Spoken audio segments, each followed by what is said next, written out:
ये कहानी है 1938 की। कैली नाम के एक आदमी की, या कोरियन आदमी, और उस कंट्री का बेस्ट पिस्टल शूटर था। जितनी भी नेशनल चैम्पियनशिप्स हुई थी इस कंट्री में, उसको वो जीत चुका था और सबको ऑलमोस्ट कन्फर्म था कि 1940s में जो ओलंपिक्स होने वाले हैं उसमें गोल्ड मेडल कैरली को ही मिलेगा। उसने सालों से ट्रेनिंग की थी। उसका एक ही सपना था कि मुझे अपनी इस हाथ को दुनिया का बेस्ट शूटिंग हैंड बनाना है, और वो कामयाब हो गया। बना लिया उसने दुनिया का बेस्ट शूटिंग हैंड। 2 साल का फ़र्क था, यानी कि 1938 में आर्मी का एक ट्रेनिंग कैंप चल रहा था, और उसके उसी हाथ में जिसने उसने अपना गोल्ड मेडल जीतना था, उसमें एक हैंड ग्रेनेड फट गया और वो हाथ चला गया। उसका जो सपना था, जो फोकस था, सब ख़त्म। उसके पास अब 2 ही रास्ते थे, या तो वो अपनी सारी की ज़िंदगी रोता रहे और या कहीं जा कर के छुप जाए, या उसका जो गोल था उससे फोकस करके रखे। उसने फोकस क्या उस पे नहीं जो उसके पास चला गया था, उसने फोकस किया उसके पे जो उसके पास था। और उसके पास क्या था?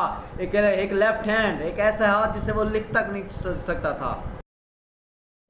1 महीने तक उसका इलाज चला, और सही 1 महीने के बाद उसने दूसरे हाथ से ट्रेनिंग शुरू कर दी। ट्रेनिंग के 1 साल बाद, यानी कि 1939 में वो वापस आया।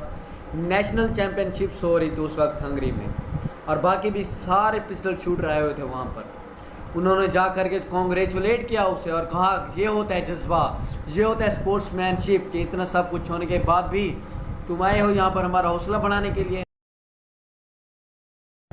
किसी को नहीं पता था कि वो ट्रेनिंग कर रहा है अपने दूसरे लेफ्ट हैंड की, और उसने जवाब दिया, मैं तुम्हारा हौसला बढ़ाने नहीं, मैं तुमसे कम्पीट करने आया हूँ, तैयार हो जाओ, मैं तुमसे लड़ने के लिए आया हूँ।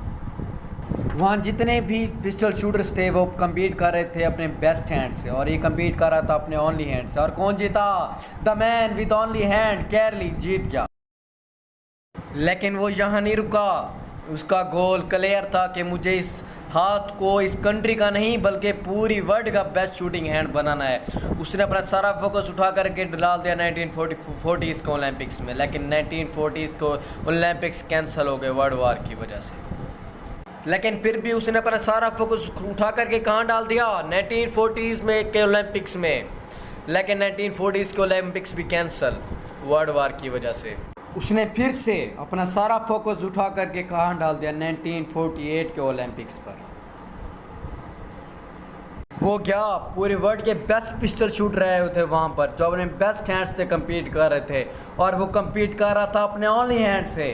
और कौन जीता? The man with only hand, Carly जीत गया। लेकिन वो यहाँ भी नहीं रुका। 1952 के ओलंपिक्स में उसने दोबारा से कम्पीट किया, और अब भी कौन जीता? कैरली जीत गया, और पूरी की पूरी हिस्ट्री को बदल के रख दिया ओलंपिक्स की। आज तक किसी भी एथलीट ने ओलंपिक्स में लगातार 2 गोल्ड मेडल नहीं जीते थे, लेकिन कैरली जीत चुका था।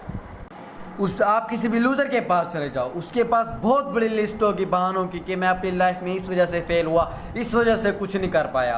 और आप दूसरी तरफ किसी भी विनर के पास चले जाओ, उसके पास बहुत बड़ी लिस्ट होगी वो ना करने की जो करना चाहता है, और एक वजह होगी करने की और वो कर जाता है। तो आप भी स्टोरी को अडॉप्ट करके अपनी सारी ज़िंदगी कामयाबियों से भर सकते हैं। Thank you very much.